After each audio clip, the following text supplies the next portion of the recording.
C'est une annonce qui pourrait surprendre la France qui déploie dans le Sahel plus de 5000 militaires a décidé de la reprise des opérations conjointes avec les forces armées maliennes, après avoir suspendu sa coopération bilatérale à la suite du second coup d'État au Mali en mai.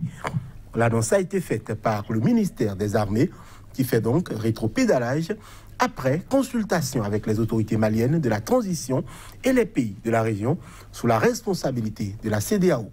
Qu'est-ce qui justifie cette décision de reprise de la coopération militaire? La décision de suspension aurait-elle été prise à la légère? Le Sahel peut-il se passer de l'aide militaire française dans cette lutte contre le terrorisme? La nouvelle forme que prendront les opérations dans la région et dont la France a fait l'annonce récemment est-elle remise en question? Mali, France, reprise de la coopération militaire, rétropédalage nécessaire? C'est la question trame de cette émission. Merci de nous préférer. Avec nous aujourd'hui pour en parler, Patrick Armand-Poyon. Bonjour. Bonjour. Vous êtes coach en politique de développement et gestion de crise, président mondial du Forum international des ambassadeurs du développement FIAD. Un plaisir de vous avoir sur ce plateau. Face à vous, Souleymane Hamzat, bonjour. Bonjour, cher ami. Vous êtes consultant en problématique du terrorisme, spécialiste des questions de protection et de sécurité. Un plaisir également de vous avoir également sur ce plateau. Lamine Tissé, bonjour. Bonjour, Johannes. Vous êtes écrivain, expert en communication politique, un plateau extrêmement riche pour un débat tout autant. Première question est pour vous, Souleymane Hamzat. Selon vous, déjà, qu'est-ce que cela inspire de voir que la France revient sur cette décision-là, donc de suspendre sa coopération bilatérale et donc militaire avec le Mali? Écoutez, il faut noter que la France est allée vite en besoin en prenant cette décision-là, n'est-ce pas, de rompre sa coopération militaire avec le Mali. Peut-être aussi grand, soi-disant une puissance, n'est-ce pas, de prendre des décisions à la va-vite. Encore que cette décision-là semblait ressembler un peu à une certaine pression, une pression qui devait être mise sur les autorités maliennes. Mais c'est sans oublier qu'ils n'avaient pas affaire à des civils, n'est-ce pas, mais plutôt qu'ils avaient affaire à des militaires rompus à la tâche, qui avaient un calendrier, qui savaient là où ils allaient. Et la preuve, la rectification qui a eu lieu, qu'ils qualifient de coup d'État, que la France qualifie de coup d'État, c'était un exemple vraiment palpable pour montrer, n'est-ce pas, aux yeux du monde, à la communauté internationale et éventuellement à la France, que ceux qui sont actuellement à Bamako n'étaient pas là pour rigoler. Donc la France n'avait qu'à faire un rétropédalage au risque, n'est-ce pas, de se retrouver embourbé dans des problèmes encore plus profonds d'ordre économique. Parce que c'est en réalité pour ceux-là qui sont dans le Sahel. Alors, Patrick Armand-Poyon, déjà, est-ce que c'est surprenant de voir la France revenir après juste quelques semaines? Est-ce les garanties que donc le ministère français des armées a reçues donc de la part des autorités de la transition? Est-ce donc ces garanties-là qui font que la France est désormais revenue encore officiellement, du moins dans la coopération militaire? Déjà, il faut dire que quand on écoute la lecture de M. Souleymane Hamzat, on a l'impression que la France est la seule à avoir fait une erreur dans cette situation. Non, au fait, je salue les émissions de Sika TV, je salue les analyses que nous faisons sur Sika TV, qui sont très écoutées, contrairement à ce que vous pouvez penser.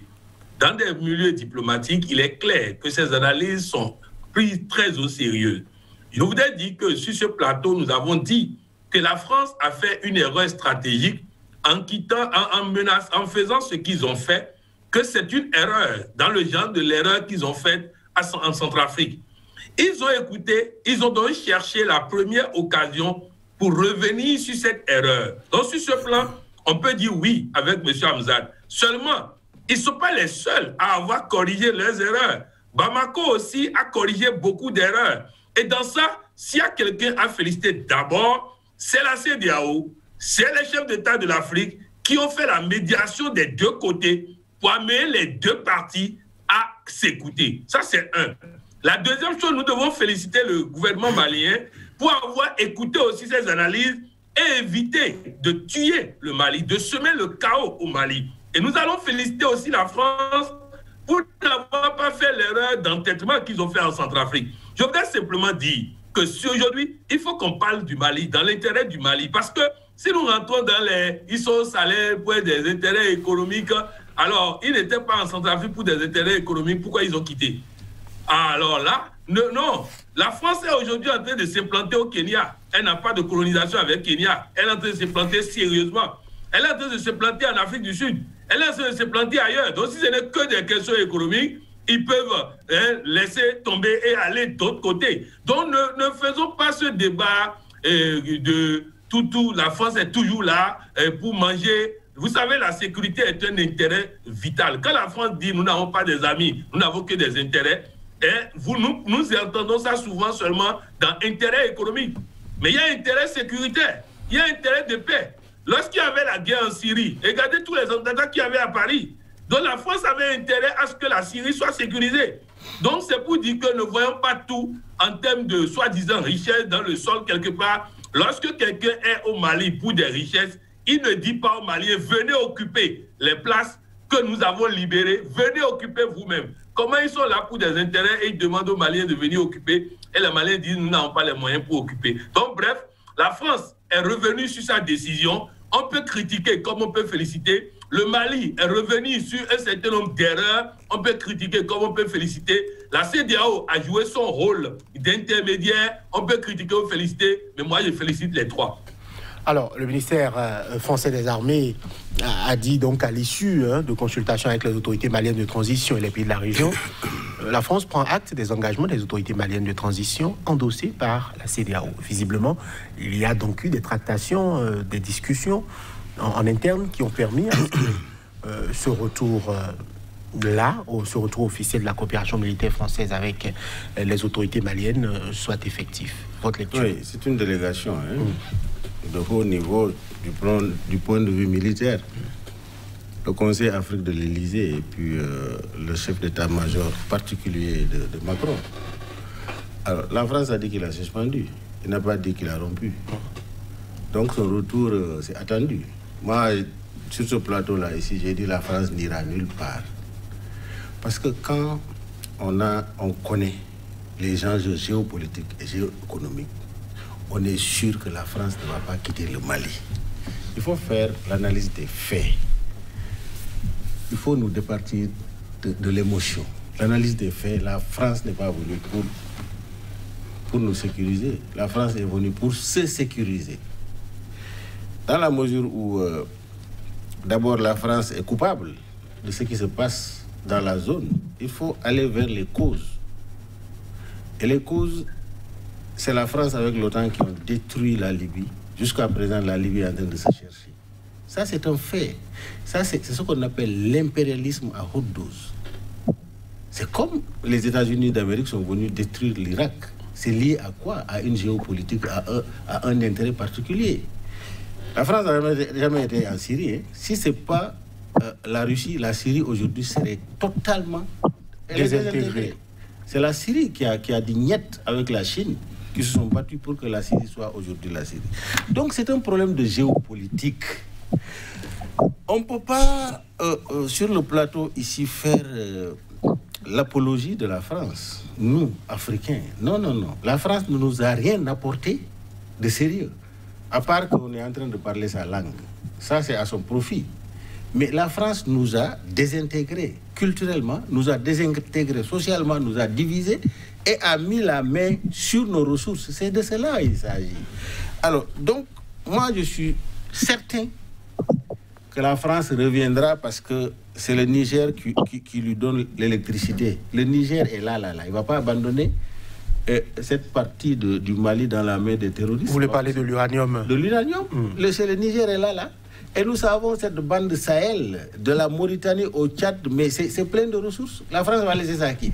Dès qu'il quitte, il y aura d'autres puissances qui viendront s'installer, qui vont apporter d'autres formes de coopération. Donc, selon vous, c'était juste une communication qui n'aurait pas pu... Je l'ai dit sur le plateau ici, j'ai dit la France n'ira nulle part. Ok. Oui. Donc, et puis la France aussi a été subtile. Il n'a pas dit, les gens ne prennent pas la France au mot. Il n'a pas dit, je romps les coopérations. Il a dit, je suspends. Après, il est venu faire un discours pour dire, ils vont abandonner Barkhane pour renforcer Takuba. Ça veut dire qu'ils sont toujours là. C'est là la réalité, quoi. Alors, la France est donc toujours là, elle n'est jamais partie, mais il y a visiblement que les autorités maliennes actuelles ont visiblement donné des gages. Est-ce que c'est le sentiment que vous avez, Souleymane Hamzat? Bon, je ne suis pas dans le secret de Dieu, mais je ne pense pas que Bamako ait donné des gages. La décision de suspension a été une décision latérale. Peut-être concerté avec les alliés de la France, mais pas avec Bamako en tout cas. Parce que le refus, qu'est-ce qui a même poussé à cette suspension? Il faut aller trouver les causes qui se justifient en ces termes-ci que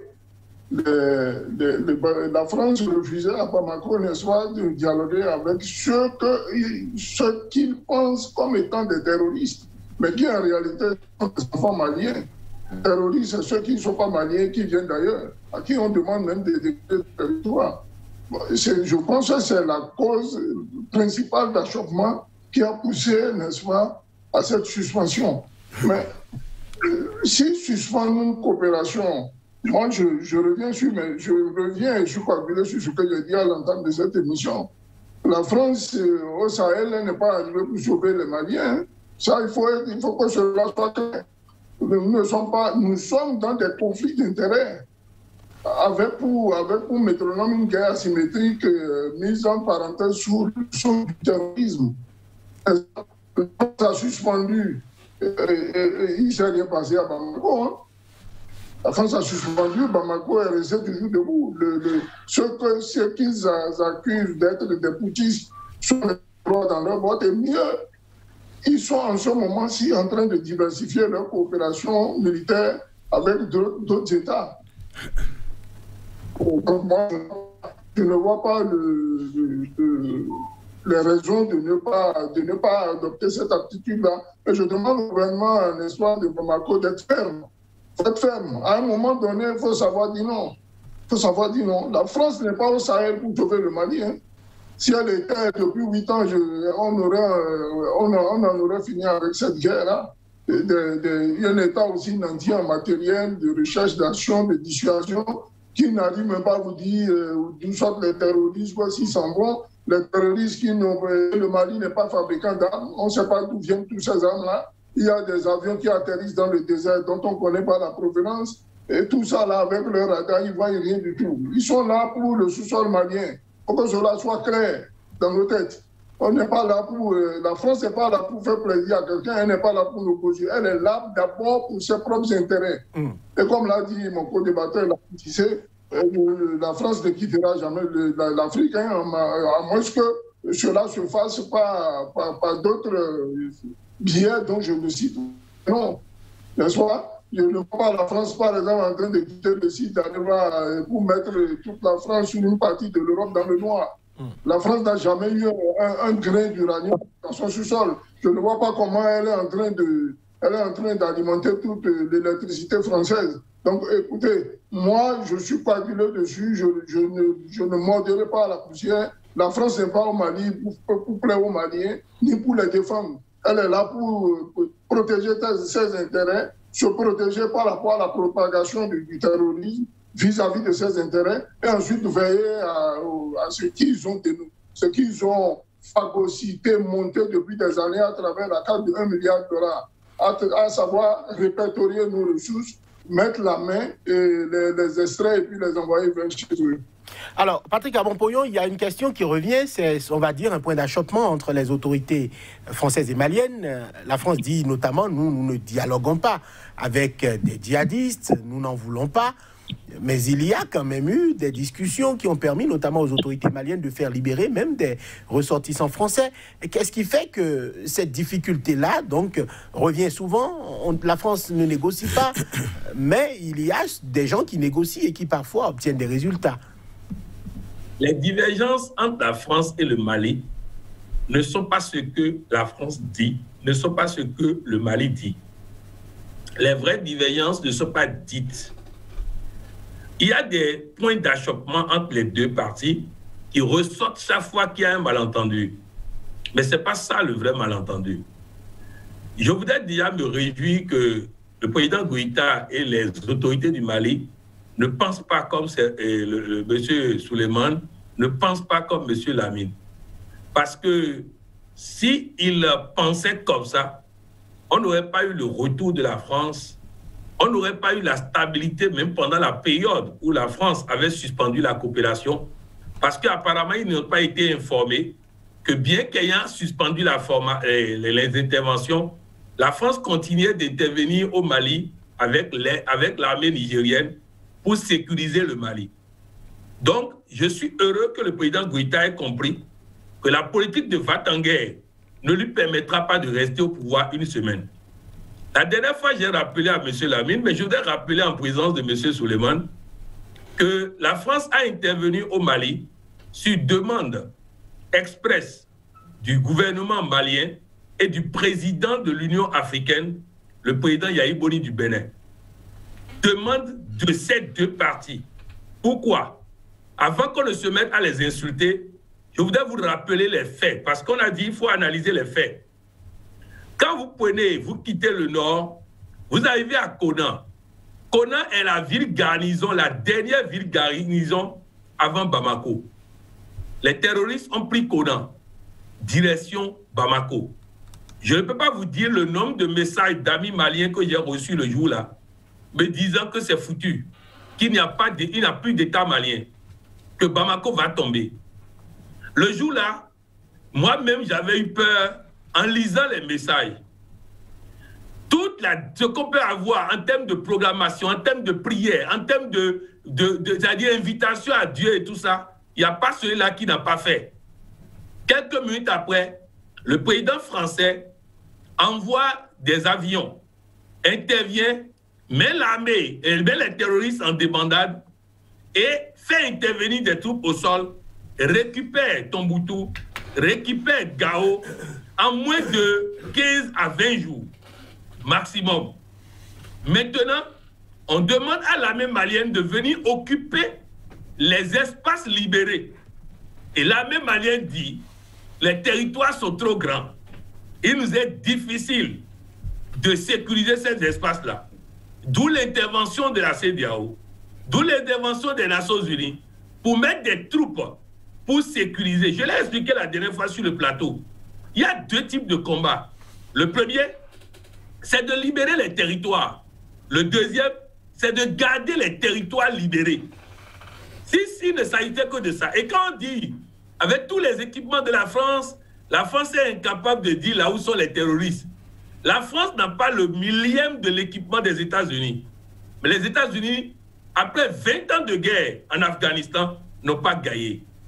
On ne trouve pas où sont les terroristes dans les montagnes, comme on trouve les terroristes dans les rues. Donc, il faut que nous parlons de ce que, c'est-à-dire de situation réelle du terrain. Maintenant, pour en revenir à votre question, je dis, je félicite le gouvernement malien pour avoir donné des gages. Je vous dis, il y a eu une discussion sur tous les plans. Quand vous prenez par exemple le sujet que vous avez posé comme question, le Mali a pris la garantie, a pris l'engagement que dans les discussions, il n'y aura pas de charia au Mali. L'État sera républicain. C'est tout ça là que le Goïta a pris comme engagement. Parce que les engagements pris par Goïta, ce n'est pas pour la France, hein. C'est pour les Maliens. Celui qui n'est pas resté au Mali ne comprendra pas. Lorsque les terroristes ont attaqué le Nord, il a fallu les musulmans du Mali pour protéger les chrétiens. Il a fallu les musulmans du Mali pour protéger les chrétiens. J'ai été à Bamako avec un collaborateur qui est imam. En partant à Bamako, il a laissé pousser sa moustache, il a porté des pantalons sautés, espérant avoir l'adhésion des Maliens. je vous assure, tous les Maliens le fuyaient. Pourquoi? Parce que la plupart des Maliens, là, ils ne sont pas extrémistes et ils ne veulent rien avoir d'extrémistes. La charia n'a rien à voir avec la nature du Malien. Les trucs extrémistes n'ont rien à voir avec la nature du Malien. Donc, bref, ce que nous disons ici, là, si même le diable, de temps en temps, dit des choses dans notre intérêt, nous devons pouvoir comprendre ça. La France a certes des intérêts, nous l'avons reconnu. Nous sommes d'accord. La France est là, principalement pour le Mali. On est tous d'accord. Mais ce n'est pas parce qu'ils sont là pour leur sécurité, pour leur ceci et tout ça, que nous, on va dire, nos cas partis, nous, on préfère mourir. Quand on dit d'où viennent les armes, il y a une contradiction sur le plateau. Monsieur Lamy dit les armes viennent de Libye. Monsieur Souleymane dit on ne sait pas d'où viennent les armes. Est-ce qu'on s'entend sur le plateau? Les armes viennent de Libye. Les armes de Kadhafi. Certes, l'OTAN a fait un désordre en Libye, on est d'accord. Mais est-ce que nous allons subir le désordre et planifier tout le temps au lieu de chercher les voies et moyens pour s'en sortir? En tout cas, je salue le fait qu'au Mali, nous avons de plus en plus un État de nouveau et nous allons travailler à ce qu'en février prochain, nous puissions avoir un président élu pour conduire la nation malienne. Je salue tout ça et je dis je suis fier du Mali et c'est pas pour rien que j'ai porté une tenue identifiée comme malienne pour dire combien je suis fier aujourd'hui du régime au Mali, des collections qu'ils ont fait et surtout de la CEDEAO et de l'Union africaine qui ont fait les médiations nécessaires pour qu'on arrive à cette solution idéale. Lamine Cissé, dans la zone actuellement, on a l'impression que l'Europe pense d'abord à son flanc sud. Hein. Il faut parler de façon géographique. C'est que s'il y a des intégrations aujourd'hui au Mali, c'est clair que aussi bien l'Europe que la France seront submergées par les vagues. Vous avez parlé du Calibien, on ne va pas revenir sur cette histoire-là. Vous l'avez expliqué dans votre prise de parole tout à l'heure. Les Européens, et notamment la France, se sécurisent directement s'ils aident à sécuriser l'État malien. Non, vous savez, mon frère Patrice Talon, on dirait qu'il ne connaît pas la géopolitique. Patrick Armand Pognon. Patrick Armand Pognon. Ce n'est pas Patrice Talon. Coach Patrick Armand Pognon. On dirait qu'il ne connaît pas la géopolitique. Il fait l'avocat de la France sur le plateau, c'est dommage. Ça, c'est à l'encontre des peuples africains.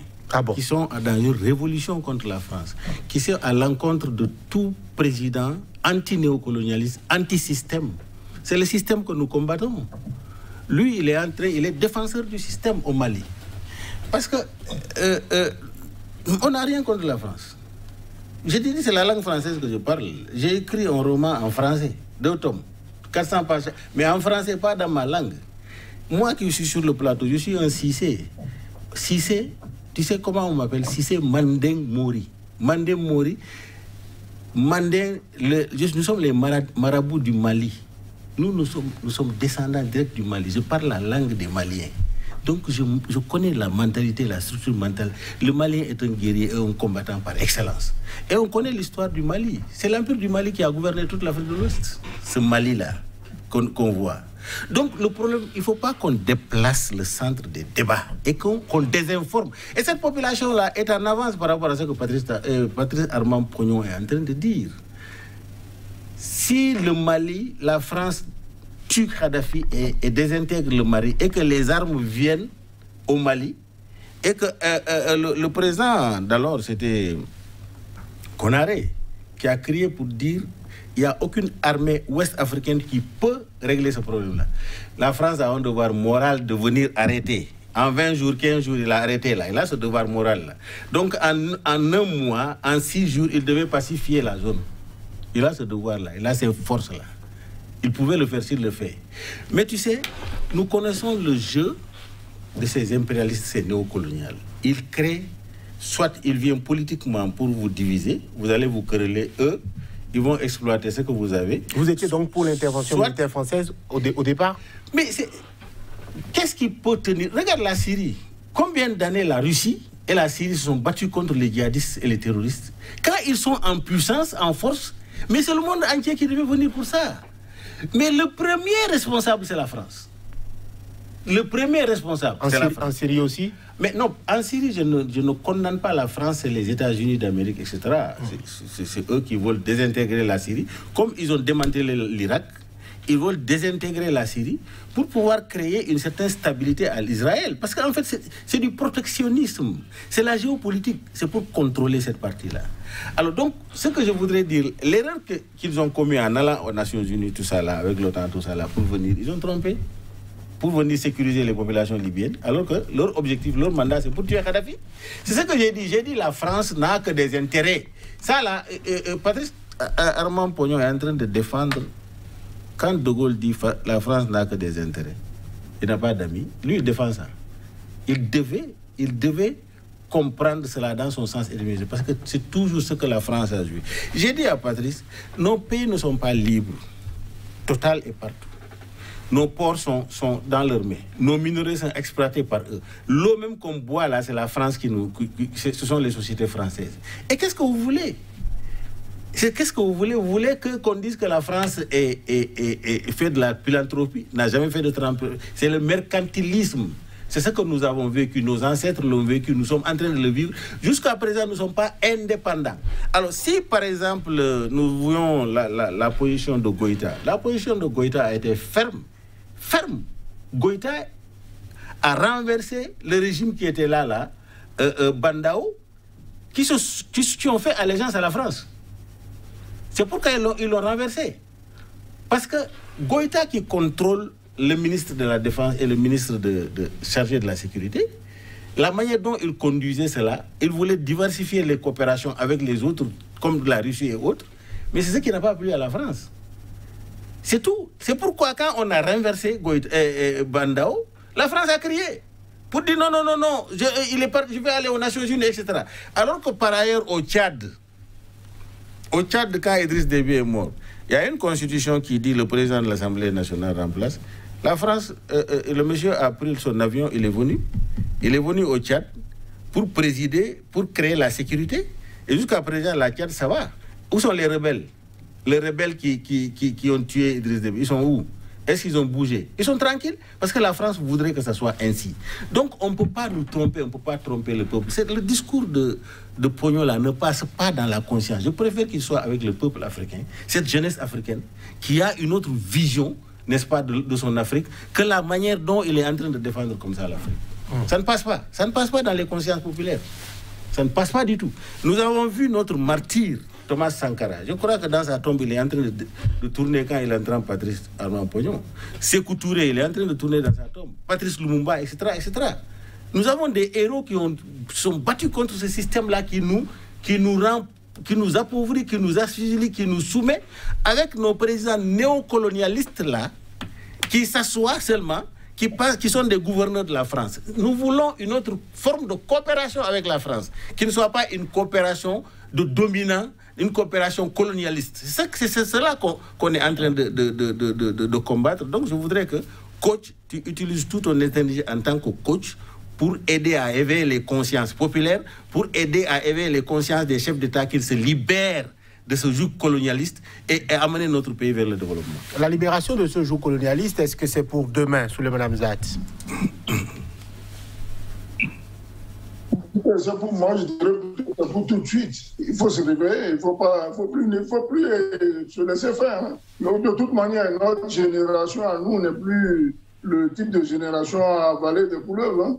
Il faut que cela soit clair dans la tête de la France. Mais je voudrais répondre sur un certain nombre de choses qu'a dit Coach Pognon, pour lesquelles d'ailleurs je m'inscris en faux. Déjà, on nous fait croire que voilà, la demande sera la demande du Mali, et de l'Union africaine et de la CEDEAO que la France serait intervenue. On connaît la chanson. Cette chanson-là, ce disque-là, il est rayé. Mais il a été clairement dit, personne n'a démenti. Quand on a des... Sous le même date, la communication est claire. C'est sur demande des autorités maliennes, et notamment de l'Union africaine et de son président en exercice, d'alors que l'intervention militaire a été faite. Ça a été clair. C'est ce qui est médiatiquement prouvé, mais je vous dis ici que ce disque-là, il est rayé. On sait ce que c'est. Donc, selon vous... Quand on a des valets qu'on a placés au pouvoir, à qui on peut donner, intimer des ordres, il est normal que ce genre de documents vous passe sous le nez. Je ne rentrerai pas dans ce détail-là. Et mieux, quand on parle une fois de conquis, il faut retourner, n'est-ce pas, il faut demander à l'armée malienne de venir occuper le lieu. Mais ces combattants-là, qui sont venus, soi-disant les Français, qui sont venus aider le Mali à recouvrer son intégrité territoriale, ne savaient pas que l'armée malienne était en sous-effectif. Ils le savaient.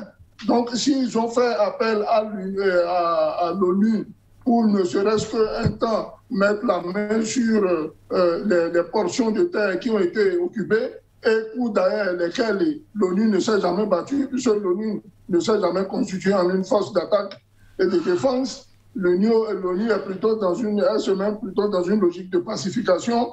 Donc, le débat il est encore là, il est faux. Et pour terminer, nous parlons de la charia. Mais la charia islamique, c'est pas couper les têtes, machin. Ça, c'est de l'extrémisme. C'est la charia, quand on vous dit, par exemple, de faire le djihad.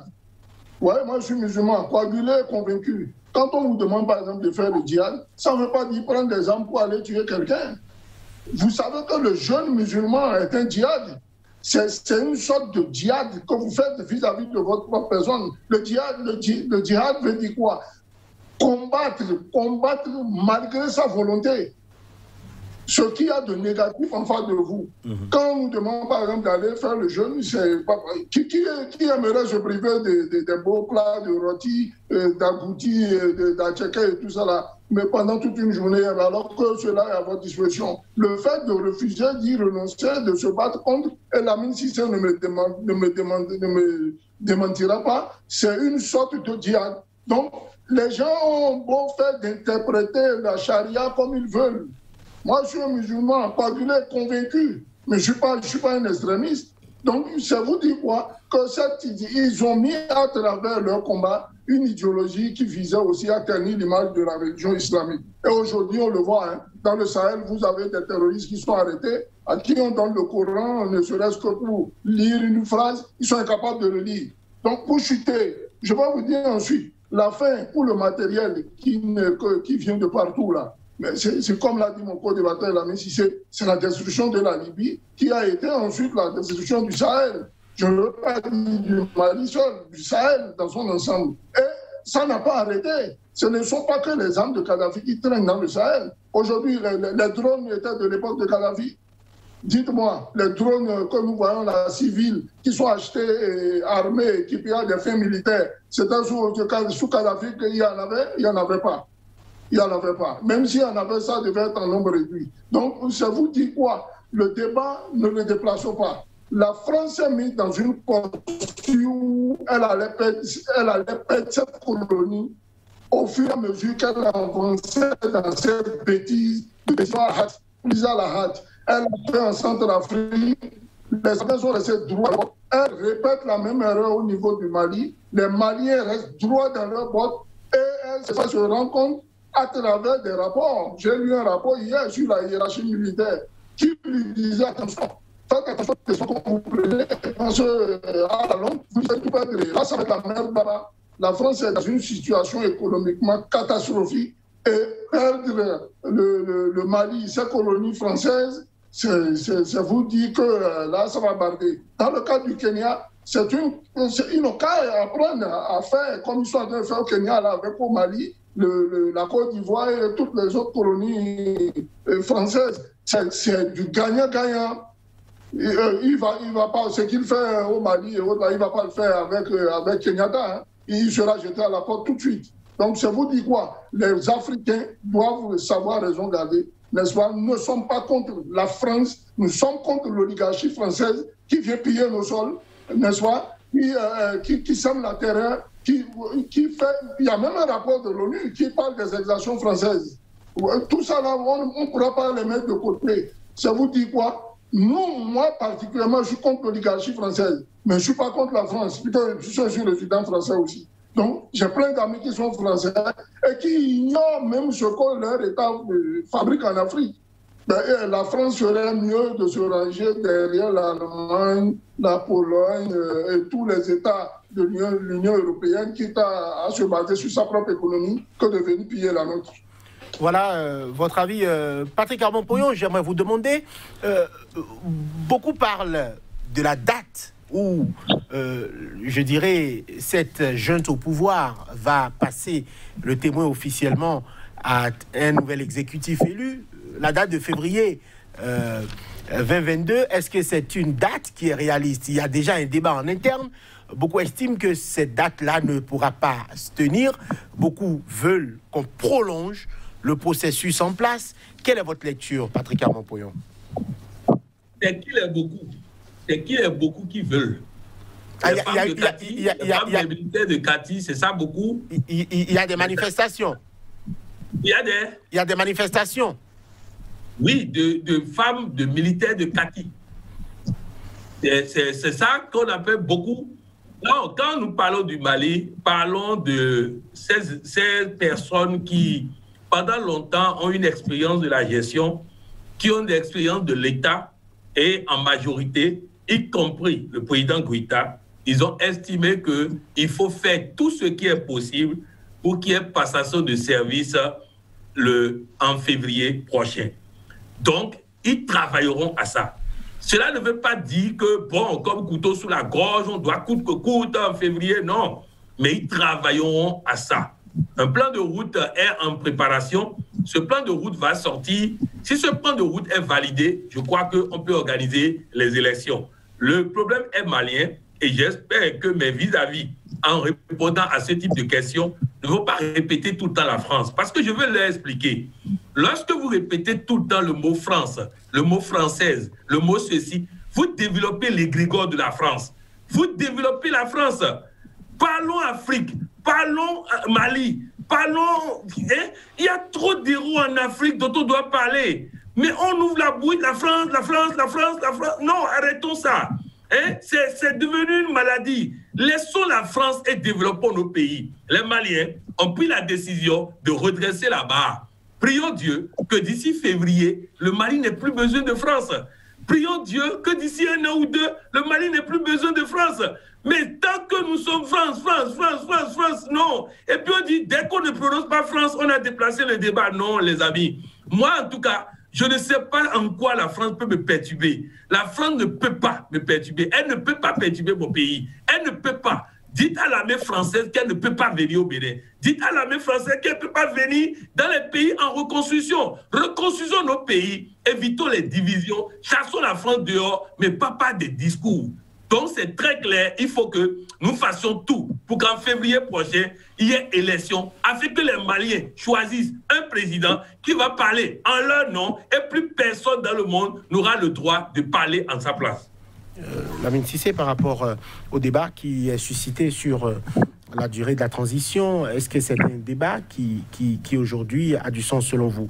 Certains estiment que la transition ne devrait pas faire ce temps-là, que c'est très court pour organiser des élections libres, démocratiques, transparentes, et qu'il faut proroger cela. On a l'impression que, au niveau de l'entourage donc de l'exécutif actuel malien, il y a beaucoup de poussées pour que la transition s'installe durablement. Oui, non, c'est pas ça. Je crois que c'est le contexte, ça dépend du contexte. Si le contexte n'est pas favorable à organiser une élection, il faut organiser une élection qui soit crédible et transparente. Là, il faut que les éléments qui permettent cela soient réunis. Sinon, dire que, par exemple, nous sommes tenus par la date et bâcler les élections, c'est encore aller à un conflit. Il faut éviter cela. Maintenant, dans cette organisation, il y a la CEDEAO, il y a les Nations Unies, il y a des institutions qui sont là, et le Mali, le gouvernement. Mais ils vont constater tous, est-ce qu'il est possible ou pas? C'est-à-dire que la classe est en train de travailler à cela pour aller à l'élection. Mais s'il y a des contraintes dans la préparation, etc., je crois que eux tous, ils vont aviser ensemble. Aujourd'hui, la situation du Mali, nous sommes dans une tragédie. La situation du Mali est une situation d'ensemble. Parce que ça concerne, n'est-ce pas, la sécurité dans le Sahel, ça concerne la CEDEAO qui constitue 15 pays. Et ces chefs d'État-là, je pense qu'ils vont être devant le réalisme. Parce qu'ils savent, est-ce qu'il est possible ou ce n'est pas possible. Et ils savent, est-ce qu'en le faisant, ils vont aller vers une élection apaisée ou une élection qui n'est pas apaisée. Parce qu'il faut voir les textes, il faut voir les instruments électoraux, il faut, etc., etc. Donc ça aussi, ça prend du temps. Parce que je pense entre maintenant et à cette date-là, nous n'avons pas plus de 7 mois, je crois. Hein? Et si on veut aller dans la précipitation, ils vont constater cela. Si c'est possible d'aller faire les élections, si ce n'est pas possible, maintenant je crois que l'ensemble des corps, des personnalités, des personnes morales qui sont, n'est-ce pas, dans le processus de transition là, pourront aviser à leur temps. Alors, M. Le Blanc, la question du délai de la transition. Je vous ai déjà dit dans l'introduction précédente que la problématique liée au délai de la transition sera conforme au contexte, n'est-ce pas, géopolitique et militaire du Mali. Organiser une élection, déjà, c'est permettre que tous les Maliens aillent exprimer leur suffrage à tous les niveaux, n'est-ce pas? C'est permettre que le jour du scrutin, on ne se retrouve pas avec des exactions, n'est-ce pas, terroristes. C'est permettre que la quiétude soit et que la campagne électorale se déroule dans les règles de l'art et plus jamais comme c'était le cas avec l'enlèvement de Soumaïla Cissé. Ça vous dit quoi, le frère Soumaïla Cissé, père à son âme? Ça vous dit quoi? Moi, pour ma part, je l'ai dit, les autorités maliennes ont pour premier objectif la sécurité. Moi, à mon avis, je pense que c'est cela.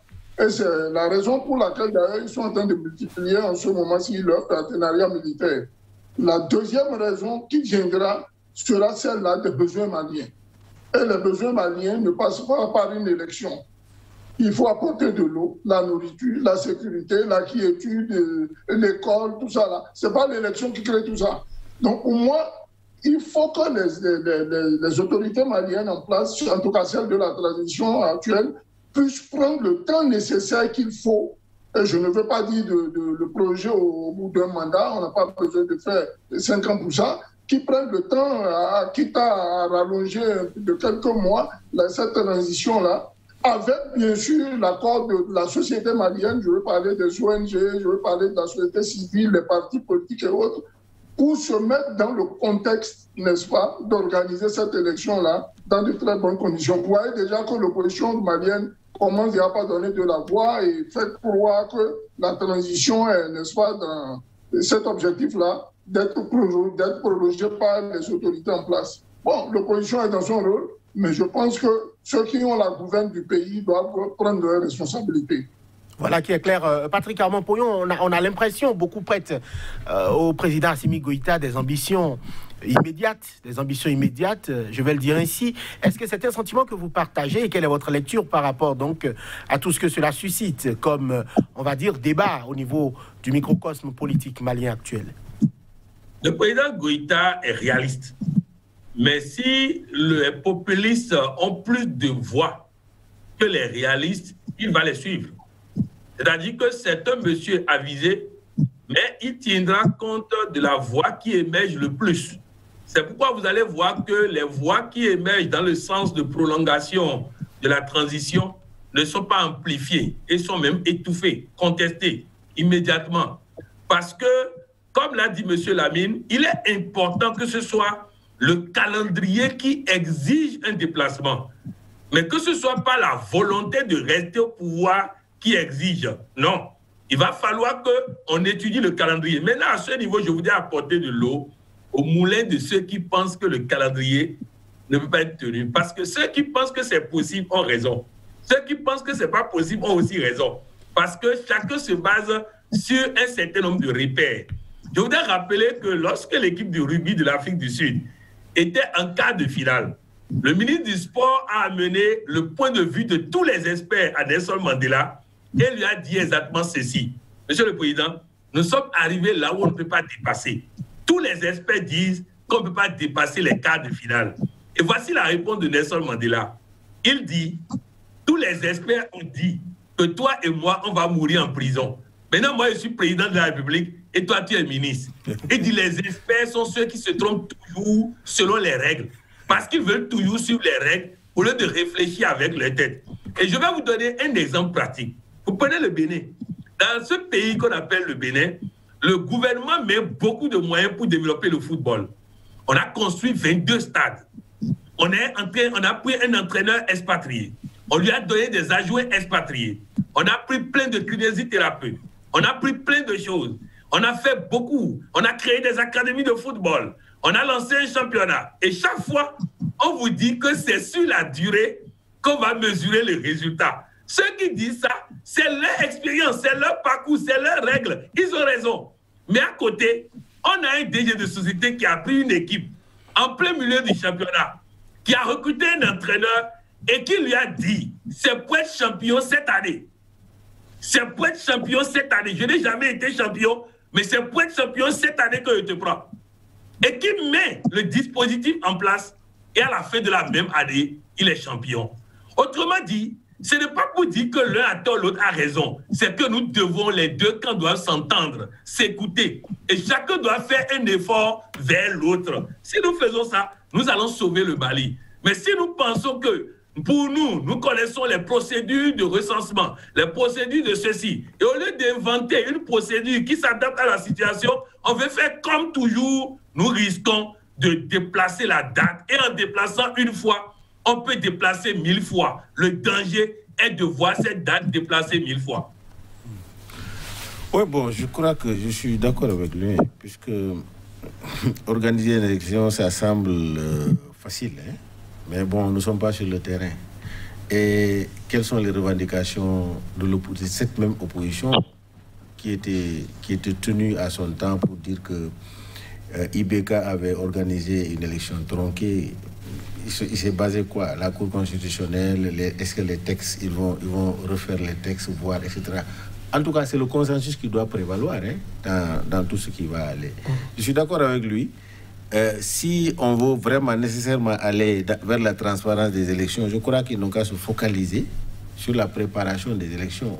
Mais dans un pays où ça tire de gauche à droite, les gens ne dorment presque pas, il y a un problème de sécurité, là aussi ça pose un problème. C'est pourquoi moi je dis, je m'en tiens à ce que les experts de la CEDEAO et les autorités maliennes vont constater sur le terrain pour évaluer et savoir est-ce que si on va à cette élection-là, ça va être une élection non conflictuelle. Moi, c'est ça qui m'intéresse. Un président qui soit élu et que ça soit un président vraiment qui amène la paix, la stabilité et qu'il n'y ait pas de contestation. C'est ce que nous souhaitons vraiment. Voilà. Alors, Souleymane Hamzat, on sait que Barkhane disparaîtra, mais on parle de laisser la place à un autre dispositif, la task force européenne, notamment appelée Takuba. Selon vous, est-ce que Takuba, c'est demain? Il faut qu'on arrête de nous endormir avec des mots tordus. Takuba, Serval, machin, tout ça. On en a marre de ces mots-là. Qu'on nous dise comment on veut libérer le territoire malien, pur et dur. Qu'on arrête de nous verser dans le dilatoire. Dites-nous comment libérer le territoire malien. Il faut que...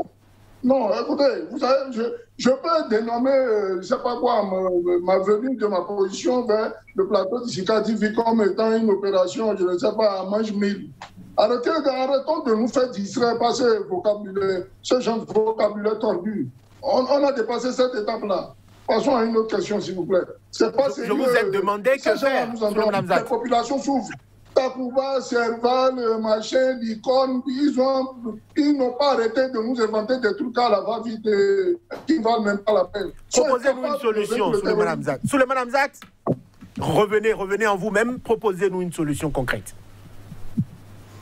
La solution concrète passe par un état des lieux. Il faut faire un état des lieux. Depuis 2012, que le terrorisme a envahi le Mali, qu'est-ce qui s'est passé de positif? Qu'est-ce qui a été comme acquis? Et qu'est-ce qu'on n'a pas pu faire? Qu'est-ce qu'on doit faire? C'est de ça qu'il s'agit. Il faut un diagnostic. Il n'y a pas de diagnostic, on n'avance pas. On n'arrête pas de verser de Barkhane à Takuba. Alors ça change quoi? Les militants ont-ils changé de couleur? Les armes ont-ils changé de couleur? Les terroristes ont-ils changé leur mode d'attaque?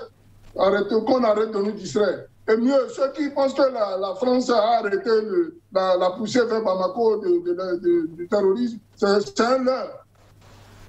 Rapprochez-vous des autorités tchadiennes. Ils vous diront qu'ils ont coupé le chico terroriste à Kidal et qui ont empêché de ce fait l'avancée du terrorisme vers le bas. Tout le reste n'est que dilatoire. Patrick Armand-Poyon, votre lecture par rapport à la nouvelle dénomination donc, de la force internationale déployée dans le Sahel. La France parle du retrait de ses troupes, donc de la disparition de Barkhane. On parle de plus de la moitié de l'effectif donc, qui va quitter le terrain. Quelle est votre lecture par rapport à cette nouvelle forme-là? La France a visiblement envie de ne plus être seule ou prioritairement mise en avant et donc de compter sur, on va dire, une opération, on va dire, de l'Europe entière, donc déployée dans la zone. Serval, Takuba, Barkhane, tout cela est décidé sans les Maliens. Tout cela est décidé. Aucun Malien n'était à la table lorsqu'on a décidé ça. C'est pas grave. Pendant qu'ils sont en train de décider ça, que les Maliens décident leur propre stratégie. Pendant que les autres sont en train de décider ça, que les Maliens décident leur propre stratégie. Vous savez, le vrai problème, j'ai fait un séminaire à Bamako sur l'emploi. Nous avons fait une semaine de séminaire. Le ministre de l'Emploi était venu pour clôturer le séminaire. Son oncle était dans la salle. L'oncle a pris la parole et a dit ceci au ministre. Il dit, ma nièce, je vais te parler en tant que nièce. Il dit, le séminaire que j'ai suivi pendant une semaine, si les jeunes de Gao, de Tombouctou, de Kidal suivent ce séminaire, ils n'accepteront pas de prendre les armes contre leur pays. Ils n'accepteront pas de prendre les armes contre leurs concitoyens. Alors, je te prie d'organiser ce séminaire pour qu'on fasse le tour du Mali pour animer ce genre de séminaire.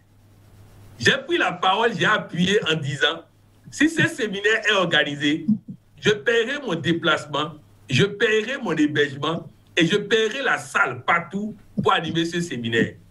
Le ministre a pris l'engagement de le faire, elle ne l'a jamais fait.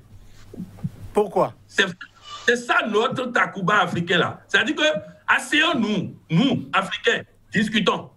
Asseyons-nous. Les Tchadiens n'ont pas eu besoin de Takuba, de Serval, de Bakam pour sécuriser leur pays. Alors, il faut que nous puissions parler Mali. Le Mali en a les capacités. Je rappelle que l'armée malienne n'avait pas eu besoin de la France pour sécuriser tout son territoire. Tout le territoire malien était sécurisé par l'armée malienne. Les Maliens étaient fiers de leur armée. Mais c'était une autre époque. C'était l'époque avant qu'on ne nomme 50 généraux en 5 ans. C'était avant l'époque où, et ça, ce n'est pas la faute des autres, hein. Si nous avons nommé 50 généraux, si ATT seul a nommé plus de généraux que tous ses prédécesseurs, si nous avons fait en sorte que des politiciens sont rentrés dans la chaîne de commandement, que la corruption est rentrée dans la chaîne de commandement, ce n'est pas la faute des autres. Alors, asseyons-nous, faisons l'état des lieux, non pas de l'intervention des autres pendant 8 ans, non, faisons l'état des lieux du comportement de l'armée malienne, surtout de son commandement militaire, et à partir de cet instant, nous pourrons nous en sortir. Cherchez qui était le commandant militaire au nord du Mali pour le compte de l'armée malienne et cherchez quel groupe terroriste il est en train de diriger aujourd'hui et vous comprendrez que le problème que nous devons résoudre n'est pas de chanter tout le temps les noms des autres, c'est de nous asseoir au Mali pour ressortir la fierté de l'armée malienne et combattre et chasser tout ennemi du Mali hors du territoire. Oui, bon, là, c'est vrai, il y a des facteurs endogènes qui nous plombent. Hein. Ce qu'il vient de citer comme ça, nous avons notre responsabilité qu'il faut régler. Ça, nous sommes certains, parce que si l'extérieur n'a pas de point d'appui à l'intérieur, on ne peut pas. Si à l'intérieur de nous-mêmes, nous ne sommes pas divisés et qu'on est unis en bloc, mais l'extérieur ne peut pas pénétrer.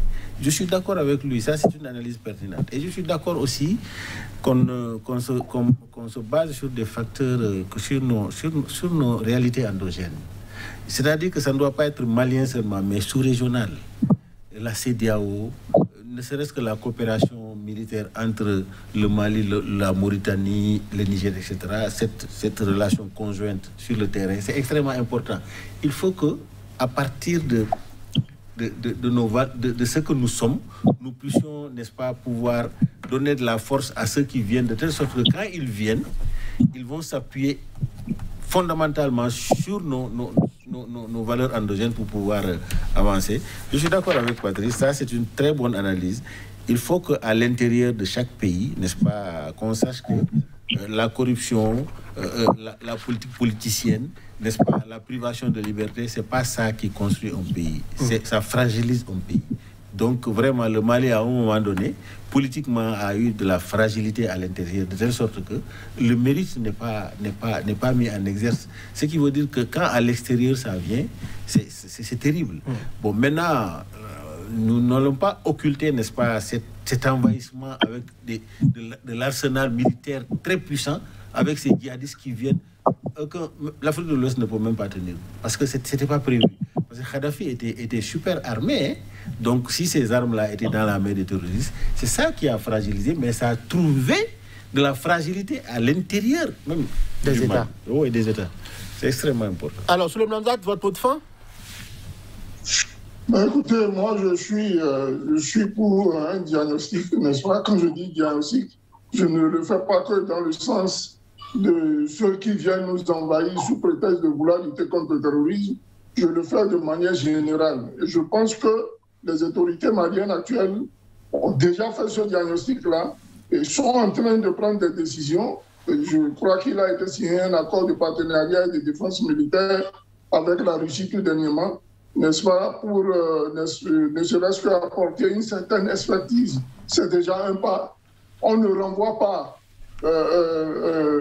disons, des coopérants ou une faction, disons un pays qui veut vous venir en aide militairement pour vous aider, mais on refuse l'occupation et la balkanisation de l'Afrique, voire le pillage de nos ressources. C'est de ça qu'il s'agit à notre niveau et nous espérons que le gouvernement malien organisera ces élections dans les règles de l'art, quitte à prendre le temps nécessaire, surtout ne pas prolonger indéfiniment cette transition-là, et que le peuple malien soit rebondi, que le peuple malien rebondisse de nouveau, n'est-ce pas, vers un avenir certain et radieux. Patrick Armand-Poyon. Je voudrais simplement féliciter le gouvernement malien pour avoir eu une démarche assez responsable et sage, les encourager à continuer ainsi. Une chose est d'être président, mais c'est plus doux d'être ancien président. Alors faisons en sorte de partir en beauté pour que le successeur arrive et que nous n'ayons pas de perturbations comme Jacob Zuma en Afrique du Sud. Voilà qui est clair. Vous êtes Patrick Armand-Poyon, coach en politique de développement et gestion de crise, président mondial du Forum international des ambassadeurs du développement, FIAD. Sur ce plateau, il y avait Souleymane Hamzat, consultant en problématique du terrorisme, spécialiste des questions de protection de sécurité, mais aussi Lamine Cissé, écrivain, expert en communication politique. Merci de nous avoir suivis sur cette émission qui était donc consacrée à l'actualité politique et sécuritaire de l'heure au Mali, mais aussi en lien avec la France et la zone du Sahel. Merci de nous avoir suivis. À bientôt pour notre numéro d'Angle de Vue.